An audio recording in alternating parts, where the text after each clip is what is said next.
Primeira carta aos Coríntios, capítulo 15, a partir do primeiro versículo. Diz assim a palavra de Deus: irmãos,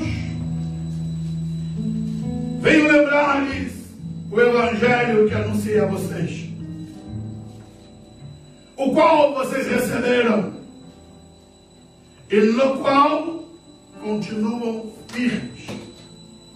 Por meio dele vocês também são salvos, se retiverem a palavra, assim como eu preguei a vocês, a menos que tenham crido em vão. Antes de tudo, entreguei a vocês o que também recebi, que Cristo morreu pelos nossos pecados, segundo as Escrituras, e que foi sepultado e ressuscitou ao terceiro dia, segundo as Escrituras. Podeis assentar, irmãos.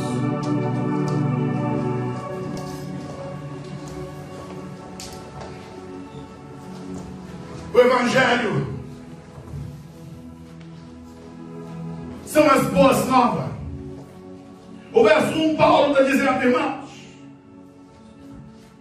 eu venho lembrar-vos. Na versão corrigida e fiel está dizendo, também vos notifico, irmãos. Eu quero lembrar vocês, eu quero notificar a vocês que o Evangelho que vos tem anunciado, o qual vocês já receberam ele, e que vocês permanecem nele. O verso 2 diz, por meio dele, vocês são salvos. A salvação vem por meio do Evangelho. Agora, se vocês retiver ele, tal como vou tenho anunciado, se vocês não alterar, se vocês manter ele íntegro, senão, vai ser vão a fé de vocês. Se vocês alterarem isso, vocês vão estar crendo em vão. E aí Paulo ele vai explicar no verso 3.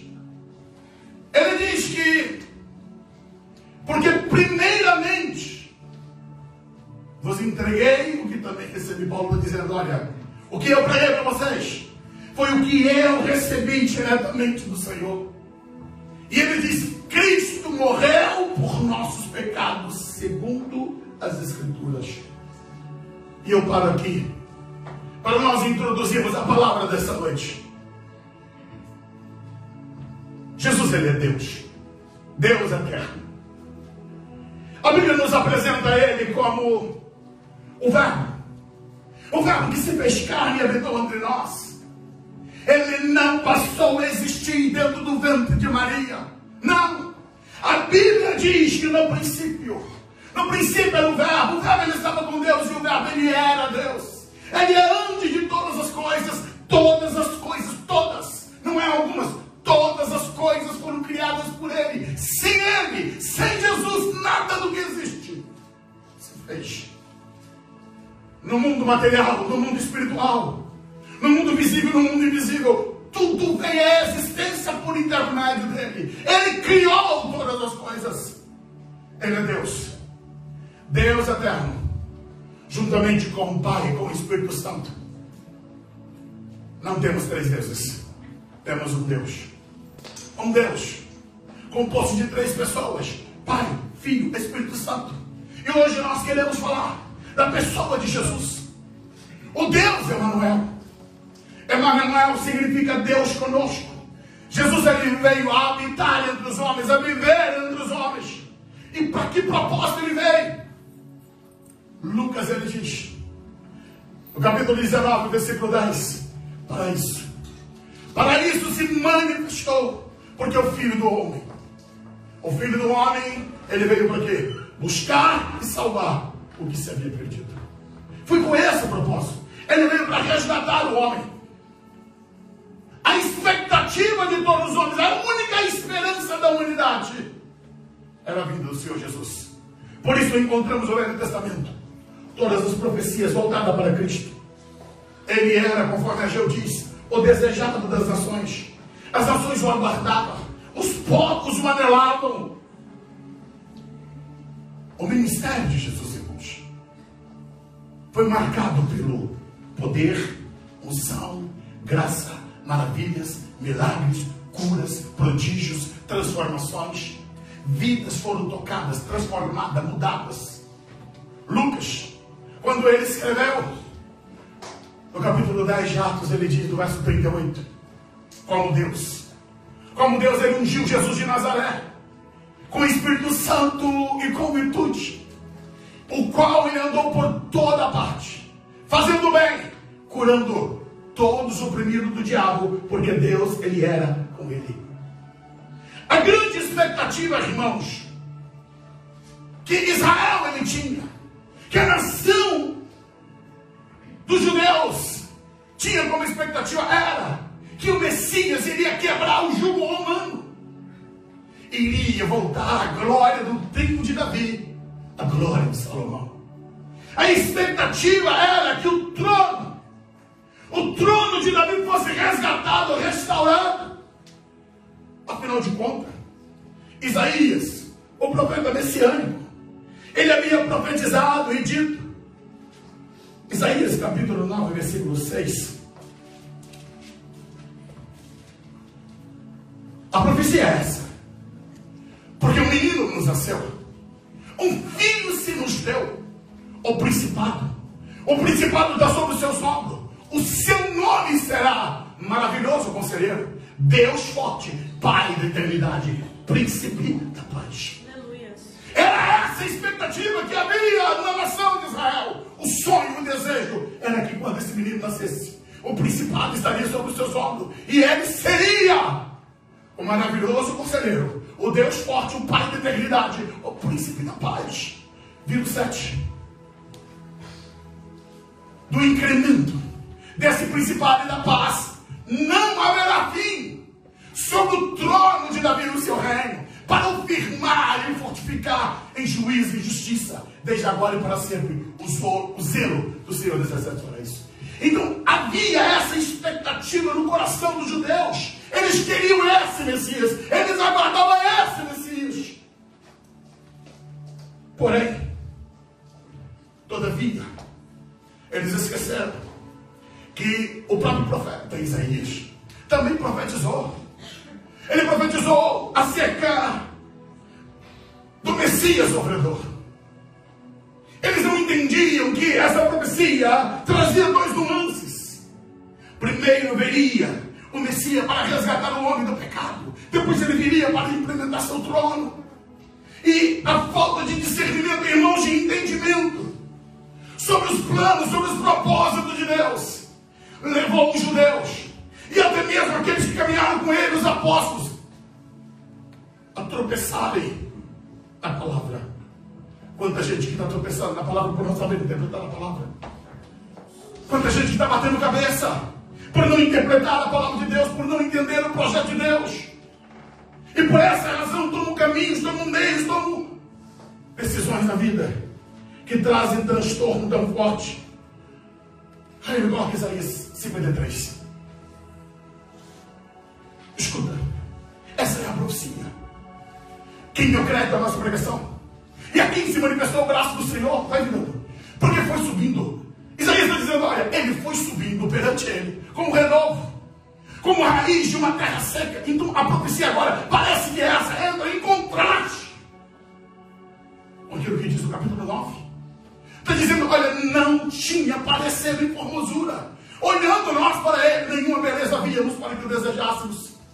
Era desprezado, o mais indigno dentre os homens, homem de dores, experimentado no trabalho, e como de quem os homens escondiam o rosto, era desprezado. E não fizemos dele caso algum.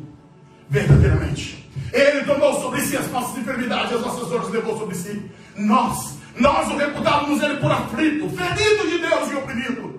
Mas ele foi ferido pelas nossas transgressões, moído pelas nossas iniquidades. O castigo que nos traz a paz estava sobre ele. Pelas suas pisaduras nós somos sanados. A nossa condição, Isaías aponta qual era a condição do povo nesse tempo. Todos nós, incluindo a humanidade inteira, não só Israel, todos os homens, todos nós andávamos desgarrados como ovelhas. Cada um se desviava pelo seu caminho, mas o Senhor fez cair sobre quem? Sobre Jesus. a iniquidade do nosso tudo. Stop. Tá bom. Stop aqui. É essa a profecia. É esse nuance que a nação de Israel esqueceu. A opressão, o peso de Roma, a vergonha, a humilhação, os altos impostos, não fazia eles enxergarem que havia uma profecia, que o Messias, primeiro ele passaria por todo esse processo de resgate, de restauração, de nos tirar do poder do pecado. E por eles confundirem, não entenderem isso, não compreenderam o ministério do Mestre. Como entender que o Messias viria de Nazaré? Como poderia entender que aquele homem, que era filho do carpinteiro, filho de Maria, seria o Messias entre ele? Ei, igreja, a simplicidade do Evangelho tem levado muita gente a se complicar, porque criam expectativas. O Evangelho não é para te enriquecer nessa terra. O Evangelho não tem como propósito de fazer você aqui um grande mega empresário. Pode ser que acontecer, se acontecer, glória a Deus. Mas se não acontecer, esse não é o propósito final. O propósito final do Evangelho é que dentro de você haja uma limpeza no teu interior, haja uma troca de governo, o poder do pecado seja arrancado, seja colocado em você o poder do Espírito Santo, que vai te arrancar de toda a condenação do inferno, a condenação do reino das trevas, para te colocar assentado em uma posição celestial com Cristo Jesus. Coloque Efésios capítulo 2, versículo 6. Paulo, ele expressa dizendo para a igreja de Éfeso a respeito daquilo que a obra de Deus faz em nós. Ele nos ressuscitou juntamente com ele e nos fez assentar nos lugares celestiais em Cristo Jesus. Sim, tem que haver uma novidade de vida. É essa a função do Evangelho. Mudar aí dentro de você, fazer de você uma nova criatura, um novo ser, um novo homem. E infelizmente, o Evangelho tem servido para muitos como meio apenas de fazer permuta, de troca com Deus. E aí, se voltarmos para 1 Coríntios capítulo 15, vamos entender porque Paulo estava falando da necessidade de você seguir o Evangelho conforme diz as Escrituras. Porque senão ele vai se tornar, vai ser vã a tua fé. Você vai caminhar e caminhar e não vai alcançar o objetivo, porque você se desviou daquilo que é segundo as Escrituras. A razão da nossa crença, a razão de estarmos aqui, é porque Jesus se manifestou, ele veio e morreu pelos nossos pecados. É isso que é a essência do Evangelho. Agora entra, queridos, quando Jesus ele foi preso. Lembre-se, aqueles homens que andaram com ele, que viveram com ele, lá no Getsemane, é quinta-feira à noite. O Evangelho de João, capítulo 13. 14, 15, 16, 17. Tudo isso é quinta-feira à noite. É o tempo final de Jesus com seus discípulos. Ali no capítulo 13 ele vai realizar a última ceia. No capítulo 14 ele vai orientar os seus discípulos. No capítulo 15, 16, 17 está ele ali no 17 fazendo a sua oração intercessória. No capítulo 18 ele sai no meio da noite e vai para o Getsemane. E ali ele vai orar, ele vai clamar. Vai passar os seus últimos momentos ali. Lembre-se, Getsemane significa prensa de azeite. E de fato, lá estava ele, sendo, como diz Isaías, ele foi moído pelas nossas iniquidades. Lá estava ele ali. Quando ele clama e diz, Pai, se for possível, passa de mim esse cálice. Ele não está falando da morte. Ele está falando que naquele momento ele estava assumindo o meu, o teu, o nosso pecado. Aquele momento que Jesus ali está orando no Getsemane. A Bíblia diz que a intensidade da tua oração fez com que grandes gotas de sangue rolavam no seu corpo. Sim, a medicina explica isso. Quando uma pessoa ela está com seu alto índice de estresse, quando o seu núcleo de aflição se torna tão forte que ao invés de transpirar suor, suas veias se arrebentam e vai transpirar sangue. É nessa tamanha aflição que Jesus está.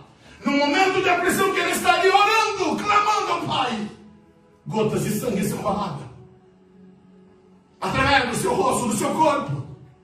Sim, quando Jesus vai encontrar com os seus discípulos ali, e que pede para eles orarem, e que encontra eles dormindo. Essa cena é noite, é um jardim. Eles não conseguem perceber, mas o seu rosto traz uma dor de aflição. Não era medo da morte, é porque ele estava carregando sobre si todos os pecados do mundo. Todos os nossos pecados estavam sobre ele. Como ovelha muda, ele seria na manhã seguinte levado diante dos torcedores. Ele haveria de não abrir a sua boca. E lá na quinta-feira, no meio daquela noite, ele clamava ao Pai, dizendo: se for possível, Pai, se for possível, passa de mim esse cálice. Todavia, não se faça a minha vontade, mas a tua. Ele estava ali clamando por mim, por você. Ele sentia a agonia do meu, do teu, do nosso pecado. É por isso que ele estaria a clamar. Seus discípulos não conseguiam olhar a agonia, tamanha aflição, porque estavam sonolentos. Mas quando eu olho para quando Lucas diz que grandes gotas de sangue rolavam dele, sim, quando ele vai encontrar os discípulos de José, ele já está todo ensanguentado. Antes de tomar qualquer castigo humano, antes que ele recebesse qualquer açoite, ele já trazia sobre si as aflições do sangue rolar sobre ele. E ele vira para os seus discípulos: levanta-se. Pronto. Vamos. Não há mais o que ser feito. O inimigo já chegou. Judas vem à frente. Se aproxima dele. Marcos diz. Jesus se aproxima e diz: amigo, aqui vieste. Judas dá um beijo. Os soldados os prendem. Prendem eles. Jesus disse: deixa eles ir embora. Os discípulos correm. Pedro tenta cortar a orelha de Malco. Naquele momento, escuta, ele está todo cheio de sangue, porque ele transpirava sangue. A orelha de Malco cai ao chão. Jesus se abaixa, pega a orelha, coloca de volta naquele jovem. A glória de Deus estava ali. Os homens não percebiam. Seus discípulos vão embora, algemam ele, prendem ele, e ele é levado no meio da noite. Uma noite cruel, uma noite que contrariava todas as leis judaicas. Lá vai ele diante dois sumos sacerdotes, Anás e Caifás. Vai para o Sinédrio, vai para Pilatos, vai para Herodes, retorna para Pilatos. Uma noite inteira de justiça. E ele ali, quando chega pela manhã, é apresentado ao povo. Pilatos reconhece e diz: não vejo nenhum mal nesse homem. E o povo diz que ele deveria ser julgado, sentenciado. Mas aí o que faz Pilatos, na sua covardia, manda que o açoite. Escute, igreja. A prática era 40 açoites. O chicote. Não sei se você já assistiu Paixão de Cristo, Mel Gibson. Algumas pessoas, quando assistem aquele filme, se sentem mal, alguns passam mal, mas deixa eu dizer para você, ali é só encenação. O real foi muito mais cruel. O real foi muito mais forte. Porque aquele chicote de couro, na sua ponta, alguns traziam pontas de ferro ou de osso. Porque o objetivo exatamente era esse. Quando o chicote batia sobre o corpo, aquela ponta iria entrar na carne e quando puxasse, iria dilacerar. Esse é o propósito. Era chamado de uma quarentena de açoite. Mas a grande verdade é, você acha que diante de tanta fúria daqueles soldados, diante de toda a ação demoníaca, eles estavam contando? Não, queridos. Eles surraram o nosso mestre. E ele ali, como ovelha muda, não levantou a sua voz. Por dentro ele carregava o sentimento. É por aquele povo de Évora. É por aquele homem, por aquela mulher. É por mim, é por você. E é por isso que ele suportou todas aquelas coisas. Ele foi esbofeteado, cuspiram nele, bateram nele, pegaram uma coroa de espinho. Segundo diz a tradição, 72 espinhos. Espinhos que tinham a dimensão entre 8 e 10 centímetros. Foi colocada sobre a sua cabeça. E com uma cana bateram. Para que essa coroa fosse aqui fincada. E a dor de tudo isso sangrava. Sangrava porque começou lá no Getsemane a sangrar. Sangrava porque foi apanhado com açoites. Sangrava porque uma coroa de espinho foi colocada sobre a sua cabeça. Sim. Se nós pudéssemos visualizar o nosso Jesus, glorioso como é hoje, mas se víssemos como ele estava, você seria muito mais apaixonado por ele. Porque você vai entender, ele fez tudo aquilo por mim e por você. Tudo isso foi para que nós pudéssemos ser alcançados pela graça, para que nós fôssemos redimidos do nosso pecado. A Bíblia diz que o salário do pecado é a morte. Sim, é a morte. Mas o dom gratuito de Deus é a vida eterna. Deixa eu avançar que as horas correm. Mas, todavia, os planos de Deus são diferentes do nosso. Jesus é escolhido pelos judeus para que fosse para a cruz ao invés de Barrabás. E ali inicia então a minha cruz.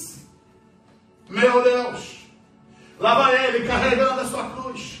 Simão Sirineu é chamado para que pudesse carregar a cruz dele, porque a agonia de uma noite que não dormiu, a dor que trazia sobre si de todos os pecados, o seu corpo já enfraquecido de tanto apanhar, ele não suportou o peso da cruz, foi subindo, sendo humilhado, até chegar no Gólgota. E ali homens bárbaros e cruéis pregaram as suas mãos naquela cruz. Quando você abre o Google e você puxa como é dos crucificados, você vai encontrar hoje aquilo que a arqueologia já encontrou: pregos de 12 centímetros que eram atravessados nas mãos, entortados da parte de trás. Suas mãos foram crucificadas, pregadas, seus pés foram pregados, uma cruz foi erguida, e lá naquela cruz ele ali estava, sendo zombado, escarnecido. Lá de cima os seus olhos, quando olhava para a multidão, lá estavam homens, mulheres, gritando palavra de ordem, dizendo: se tu és filho de Deus, desça dessa cruz. Os dois que estavam crucificados ao lado dele, diz a Bíblia que zombavam dele, disseram palavras de ordem contra ele. Mas em um momento, Dimas reconhece. Segundo a tradição, estava ali Dimas e Gesto. Dimas é o ladrão que se arrepende, mas ele começa com injúria. Mas em um dado momento ele reconhece e vira para Gesto e diz: nós estamos aqui por nossa causa, por nossa própria culpa, mas esse nenhum mal fez. E ele brada para Jesus dizendo: Senhor, lembra-te de mim quando vieres no teu reino. Jesus, estando ensanguentado, seus braços pregados, suas mãos pregadas, seus pés pregados, ainda tem graça para olhar para aquele pecador e dizer: hoje mesmo estarás comigo no paraíso. Estando no alto da cruz, ele olha para baixo, para os seus algozes e diz: Pai, perdoa-lhes porque não sabem o que fazem. Ele olha para sua mãe que se derramava em choro, em pranto. Sim, quando eu olho e penso Maria aos pés da cruz, meu Deus, que dor profunda que há ali naquela mulher, em visualizar o peso de ver o seu filho, aquele que ela tinha com grandes promessas, e ela tinha que assistir todas as injúrias que era referida ao seu filho. E ele olha para ela e diz: mulher, eis aí teu filho, se referindo a João. E fala para João: João, eis aí a tua mãe. Por que faz isso? Possivelmente José já havia morrido, Maria era viúva, e Jesus, mesmo estando pregado, estava dizendo para uma viúva que está perdendo o seu filho primogênito: você vai ter um amparo. João vai te amparar. João ampara minha mãe. Sim, tem graça daquela cruz.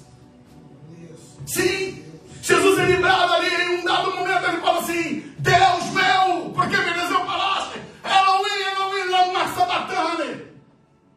Todos se assustam e olham. Vamos ver se Elias vai vir. Mas por que ele estava gritando? Será que Deus havia desamparado Jesus? Não. Paulo ele explica e diz: aquele que não conheceu o pecado, Deus o fez pecado por nós. Naquele momento, o Emanuel, ele tomava corpo exatamente. O pecado estava ali. Quando Jesus olhava para o seu filho, ele via o pecado. E ali, naquele momento, o pecado estava sendo sentenciado. A ira de Deus pairava sobre Jesus. E é por isso que ele brada: Deus meu, por que me desamparaste? Escuta, céus e terra assistam tudo aquilo. O Filho de Deus está pregado numa cruz. O Deus Criador está nesse momento sendo crucificado pelas suas criaturas. Que peso que paira sobre o Gólgota. Quando dá a hora sexta, ao meio-dia, a Bíblia diz que houve trevas. O que é isso, pastor? É como se a natureza se recusasse a assistir aquela cena tão horrível que os homens estavam. Sim, escureceu-se. Houve ali tempo de trevas. As trevas pairou, escuta, do meio-dia até as 3 horas da tarde.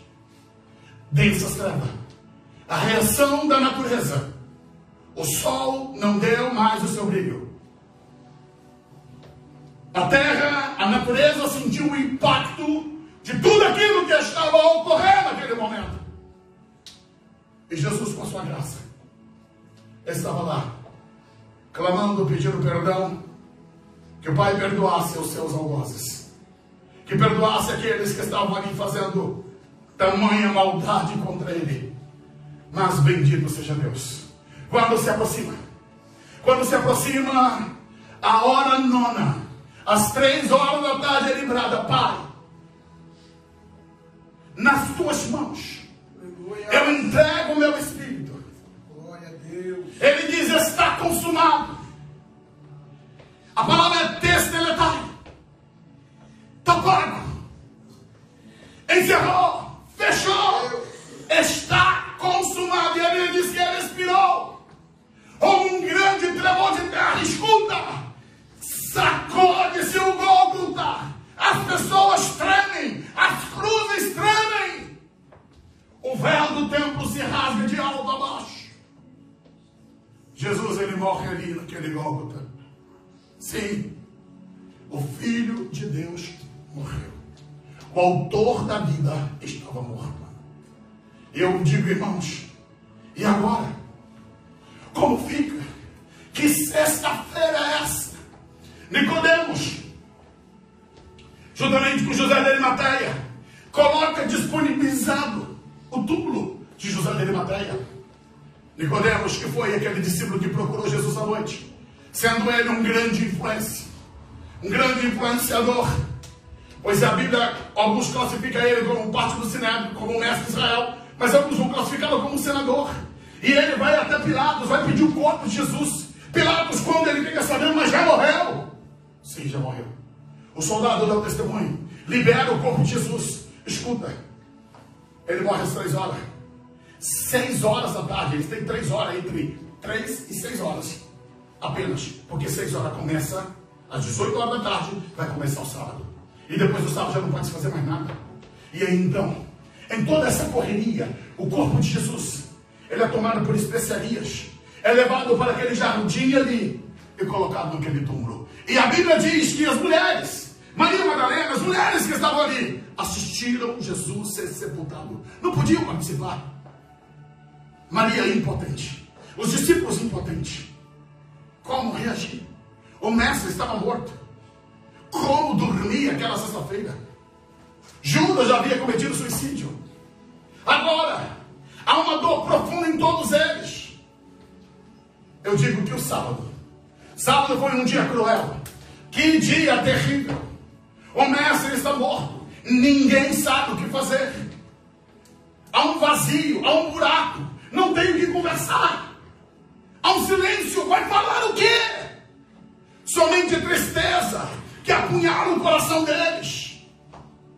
Não tem espaço, não tem lugar. Só tem o medo, o pavor, a tristeza, a angústia, a decepção. Um antro de frustração envolve aqueles discípulos. Mas, todavia, havia uma promessa. Que todos eles haviam se esquecido. Jesus havia dito que ele haveria de ressuscitar. E a Bíblia diz, em Mateus capítulo 27, no verso 62, escuta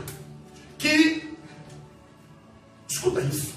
E no dia seguinte, que é o dia da preparação, reuniram-se os príncipes dos fariseus e os fariseus da casa de Pilatos. Senhor, lembra-se que aquele enganador, vivendo, diz, depois de 3 dias ressuscitarei. Manda, pois, que o sepulcro seja guardado. Desculpe, irmãos, é sábado. Não podia. Mas por causa de Jesus, eles mandaram, pediram a Pilatos, quebraram a lei, atropelaram tudo, para arranjar guarda, para ser colocada lá no sepulcro de Jesus. A maldade no coração deles. Não bastava ter feito o que fizeram com Jesus. Não bastava matar como mataram. Mataram ele. Mas agora, eles têm medo. Tem medo que acontecesse qualquer coisa. E eles foram, então, vamos lacrar. Vamos colocar uma grande pedra no sepulcro. Vamos selar com um selo romano. Ninguém pode violar um selo romano. Ninguém pode violar algo que Roma está sob guarda. Afinal de contas, é um império. Afinal de contas, os discípulos, qualquer judeu, não poderia fazer nada contra eles. E é isso. Escuta. Se você olhar os detalhes, os nuances de que os fariseus, os judeus, eles tinham ódio dos romanos. Mas agora eles se unem aos seus inimigos por causa de Jesus. Por causa de Cristo, lá estão eles. Amados, esse é o sábado. Eu fico a pensar que cada um deles trazia os seus nuances de dúvidas, de dor, de implicações no seu coração. Em Lucas, no capítulo 1, no versículo 31, veja bem: eis que teu ventre conceberá, dará à luz um filho e por-lhe-ás o nome Jesus. Esse será grande, será chamado Filho do Altíssimo, e o Senhor Deus lhe dará o trono de Davi seu pai, e reinará eternamente na casa de Jacó. Seu reino não terá fim. Deixa aqui. Eu pergunto para você. Imagina o sábado de Maria, lembrando do que o anjo disse. As imagens não deveriam sair da sua mente. A imagem do seu filho crucificado, envergonhado, nu, exposto, diante de todos, humilhado. E a pergunta é: Deus falhou? Deus errou? Aonde Deus falhou nisso? Sim, amados. Existem momentos na nossa vida que parece que quando olhamos a nossa volta, parece que Deus falhou. Mas a questão é, Deus tem caminhos que você não conhece. Deus tem meios de trabalhar que você não sabe. Sim, essa Maria que está chorando. Os discípulos que estão ali agora, agoniados, com aquele sábado terrível, que parecia que não acabava. Mas aí então, diz a Bíblia aqui, no domingo, capítulo 28 de Mateus, versículo 1, o que faz aquelas mulheres?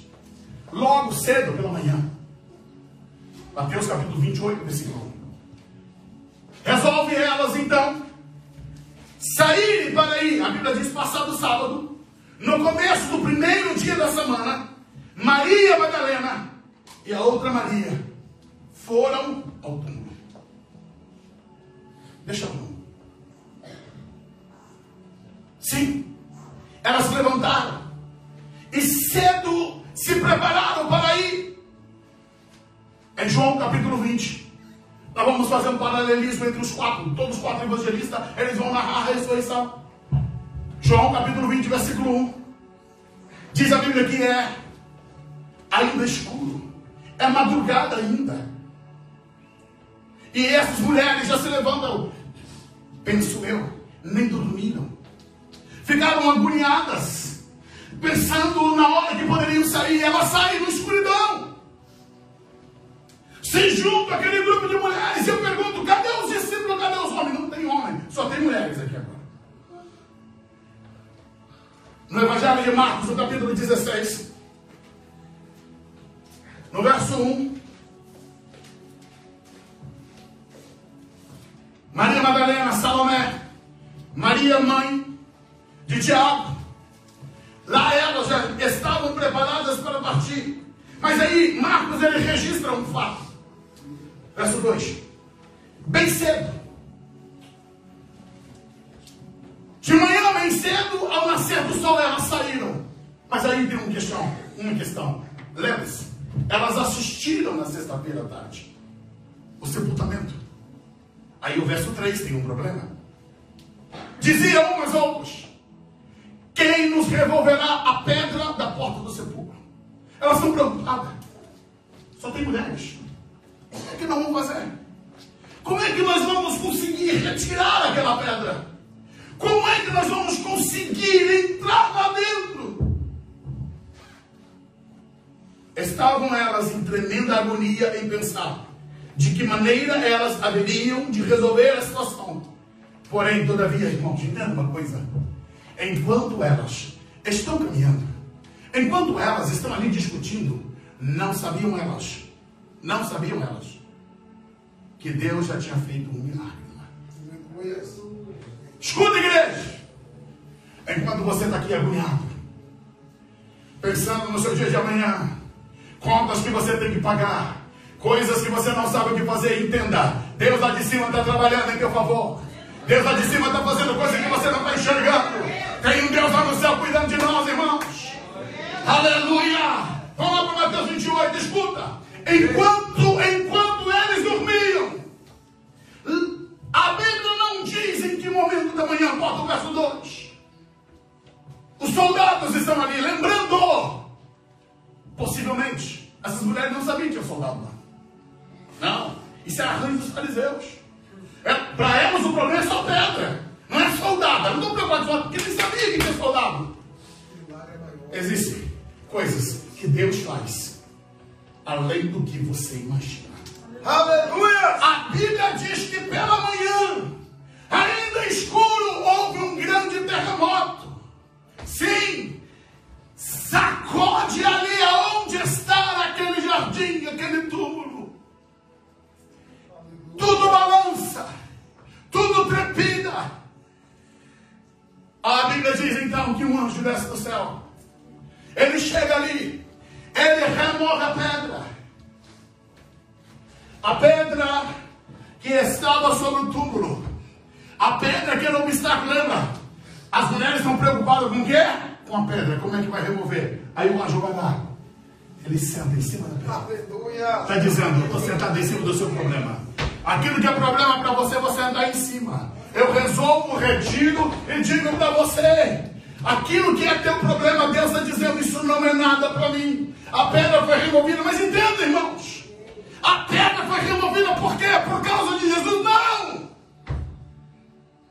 ocorreu lá dentro. Aquele corpo que outrora esteve inerte, preso pela morte. Agora a luz irradia naquele túmulo. E o corpo de Jesus é tomado pela glória, ressuscitado, gloriosamente. Ele levanta ali glorioso. Tem marcas na mão, mas tem glória naquele corpo. Sim, tem marca nos seus pés, mas tem glória naquele corpo. Ele sai de dentro daquele túmulo triunfante. Escuta, a Bíblia diz que quando houve esse terremoto, verso 3, o aspecto desse anjo era como um relâmpago, a sua veste era branca como a neve. Viram 4, os guardas, são guardas romanos, são preparados para a guerra. Epa, mas ali não é guerra romana. Ali tem algo espiritual, vai além da capacidade. Esses homens, eles tremem, as pernas, os joelhos batem um no outro, ficaram assombrosos, assombrados, paralisados, como mortos. Não tem reação. Olha, perna para quem te quer. Vamos correr, vamos fugir. Não dá para ficar. O poder de Deus se manifestou ali, naquele lugar. O poder de Deus estava ali irradiado. Mas escuta uma coisa, é preciso nós entendermos, irmãos. Nós somos formados por uma tricotomia: corpo, alma e espírito. Quando o nosso corpo morre, o espírito e a alma não morrem. O espírito e a alma permanecem. Sim, nosso tempo já encerrou, né? Eu tenho 10 minutos para terminar a palavra, mas eu preciso dizer para você: onde esteve Jesus durante esse período?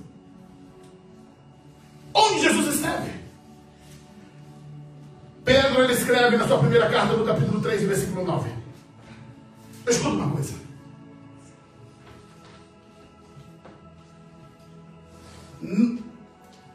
Deixa eu pegar aqui na minha anotação. Pedro, ele vai dizer que o Senhor Jesus, desculpa, verso 19. 1 Pedro capítulo 3, verso 19. O qual também foi, pregou aos espíritos em prisão. Sabe o que a Bíblia está dizendo? Que quando Jesus morreu, ele desce até regiões da morte. E ele vai lá anunciar e dizer para todos aqueles que estavam ali em prisões que ele havia vencido a morte. Que o Filho de Deus tinha morrido pelo pecado. Mas escuta, não há ali nenhum experimento de salvação. Aqueles que estavam perdidos permaneceram perdidos. Mas pastor, então por que ele foi ali anunciar? Efésios capítulo 4, versículo 8 nos explica um pouco o que é que Jesus ele foi fazer ali. Por quê? Olha o que diz. Pelo que diz, subindo ao alto, ele levou cativo o cativeiro e deu dons aos homens. Ora, isto, ele subiu, que é, senão que também antes tenha descido às mais baixas regiões da terra. Jesus, ele desceu até o Hades, anunciou o Evangelho, a esperança para todos aqueles que morreram crendo no Messias profetizado desde lá do Éden, que haveria de nascer um, que haveria de esmagar a cabeça da serpente, e ele vai levar cativo o cativeiro. Ele pega todos aqueles que morreram na esperança e leva consigo até o terceiro céu, ao paraíso.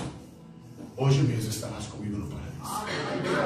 Sim, ele desceu lá nas regiões interiores, no reino da morte, e é por isso que ele diz: é-me dado todo o poder nos céus e na terra. Ele diz lá em Apocalipse 1,18: João, eu fui morto, mas eis que eu vivo, mas eis que estou vivo para sempre. Amém. Eu tenho as chaves da morte e do inferno, porque ele triunfou sobre a morte e sobre o inferno. Escuta, irmãos, Jesus ele ressuscita. Mas aquelas mulheres, quando chegam ali pela manhã, elas não sabiam disso. Estão ainda com uma dor na alma, com uma dor no coração, cheio de dúvidas, cheio de temor do que vai acontecer. Mas de repente, quando elas chegam ali, meu Deus, e que vê a pedra rolada, o sentimento delas é: o que ocorreu, o que aconteceu? E elas vão olhar, o sepulcro está vazio, Aí os anjos aparecem. Mulheres, o que vocês estão procurando aqui? Vocês estão procurando aquele que está vivo dentre os mortos. Vocês estão no lugar errado. Ele não está aqui. Ele ressuscitou. Elas esperavam encontrar o corpo morto de Jesus, mas ele não estava mais ali. E os dois anjos estiveram ali a anunciar para elas: vai, anuncia para os discípulos, vai lá, avisa para eles. João,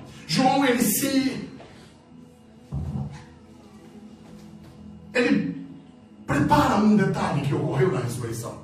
Somente ele vai falar do encontro de Maria Madalena, aquilo que as crianças cantaram aqui. Sim, no capítulo 20 de João, ele vai relatar um episódio que, quando ele foi escrever o seu evangelho, ele não lembrou-se desse detalhe, desse nuance. E ele então, ele vai narrar a partir do verso 11, que Maria estava ali chorando, e ela olhou para dentro do sepulcro. Vira, estava vazio, não estava Jesus mais ali. Ela viu os anjos. Vira, e a pergunta deles é: mulher, por que choras? E ela está dizendo: porque levaram o meu Senhor, eu não sei onde puseram. Escuta, irmãos, é madrugada, ainda está bem escuro. Ela está chorando, seus olhos estão embaçados, ela não consegue discernir que já tem uma glória manifestada. A sua dor é tão grande, o seu desespero é tão grande, que ela não observa que ela está num palco de milagre. Ela ainda está com dor em um palco de milagre. E ela, tendo dito isso, ela voltou, ela viu Jesus em pé, mas só que ela não sabia que era Jesus. E ela confunde, achando que era apenas o jardineiro. Jesus fala para ela: escuta, mulher, por que choras? Quem você busca, mulher? E ela achando, deixa ela aqui. E ela achava que era ainda o jardineiro, o hortelão. Senhor, se tu puseste, se tu levaste ele, me diz onde você colocou ele, que eu vou buscar, eu vou levar como? Ela sozinha levar o corpo, mas ela estava disposta a isso. Mas nesse momento, aquela voz inconfundível chama ela pelo nome: Maria. Maria! E quando ela olha e que vê que é ele, ela diz: mestre da mãe! E cai aos seus pés, se coloca de pé, igreja. Sim, agora os seus olhos estão brilhando, porque ela está diante do Cristo ressuscitado. Ele ressuscitou, ele está vivo para todo sempre. E ele está aqui nessa noite, nesse momento, para dizer para você que ele resolveu o teu problema eterno. Ele já tem o poder para perdoar todos os seus pecados, para te libertar de toda condenação. Somente Jesus. A Bíblia diz: ele é o caminho, ele é a verdade, ele é a vida. Ninguém vai ao Pai a não ser por intermédio dele. Não tem outro meio de entrar no céu. Você só entra no céu por intermédio de Cristo Jesus.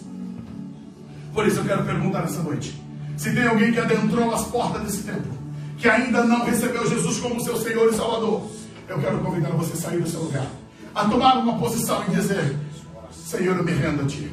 Senhor, eu quero Te receber como meu Senhor, como meu Salvador. Mas para isso você tem que tomar uma atitude, se sair do teu lugar, vir aqui à frente e assumir esse compromisso com Cristo.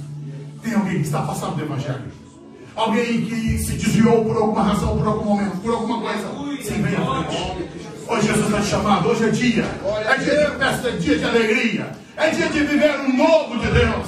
Deus tem um propósito lindo na tua vida. Aqui nós temos a primeira pessoa. Tem mais alguém que está afastado do Evangelho? Hoje Jesus está chamando você. Hoje é noite da reconciliação, é noite de salvação. Feche os olhos, igreja. Aleluia. Tem mais alguém?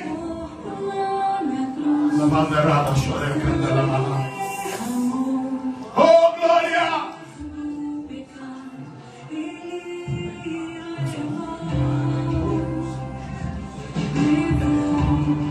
Senhor Jesus, eu quero apresentar o Evangelho a Ti agora. Perdoa ele dos seus pecados. Senhor, escreve o nome dele no livro da vida. A tua palavra nos garante que há uma festa no céu quando o pecador se arrepende. E agora ele está se rendendo a ti. Eu quero profetizar novidade de vida.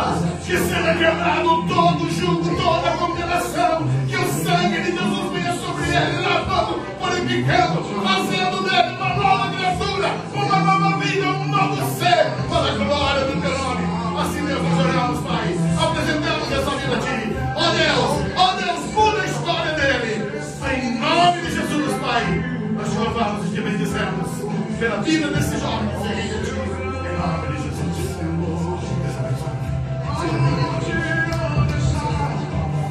O Rei ressuscitou, ele venceu para sempre, para sempre exaltado,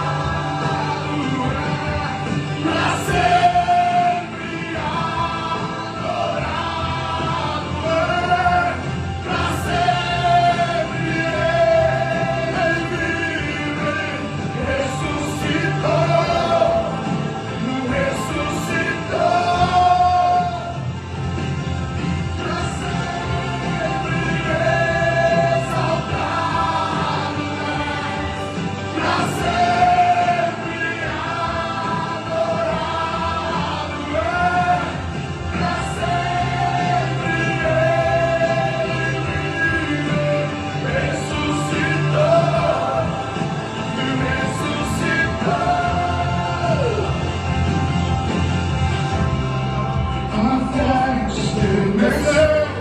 O sepulcro se abriu, nada chama de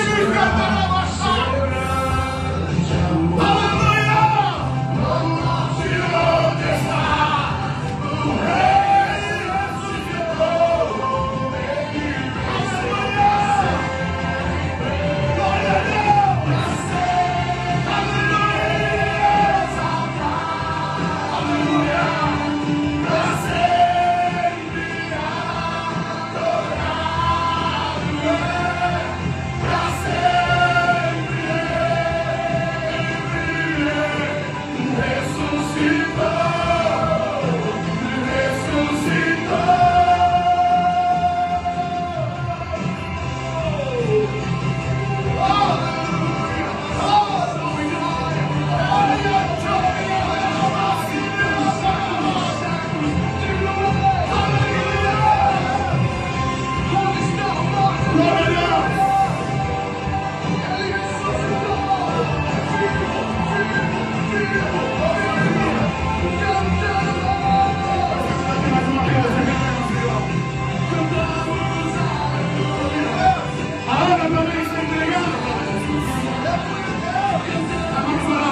Perdoa-lhe os seus pecados. Lava-a. Escreve o nome dela no livro da vida. Senhor, quebra todo o jogo do pecado. Nós profetizamos a mudança de vida, a transformação da vida dela. Pelo poder do nome de Jesus. Olha, obrigado por essa festa que o Senhor prepara para a igreja. Obrigado por essa festa, Deus. Há uma festa no céu. Nós também festejamos, Deus, nesse momento. No nome de Jesus,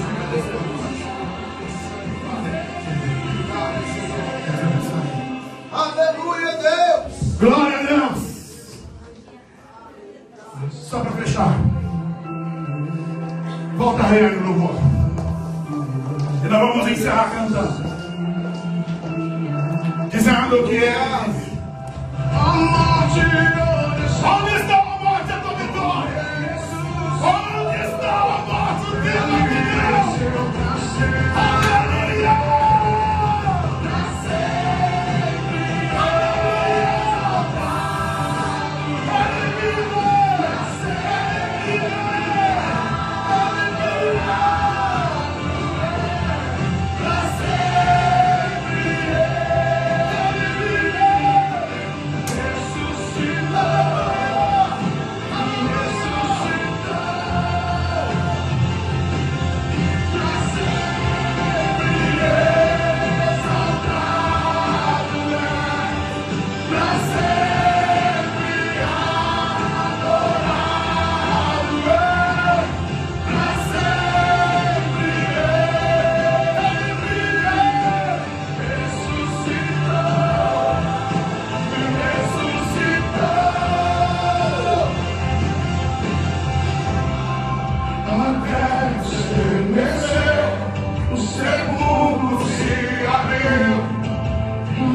nada vencerá seu grande amor.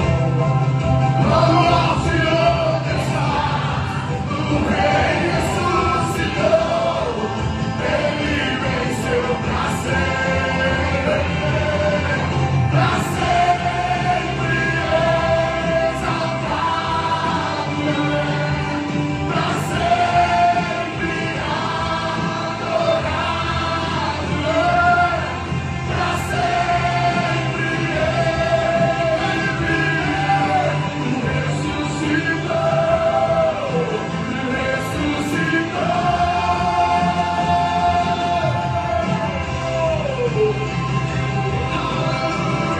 Salvação e glória.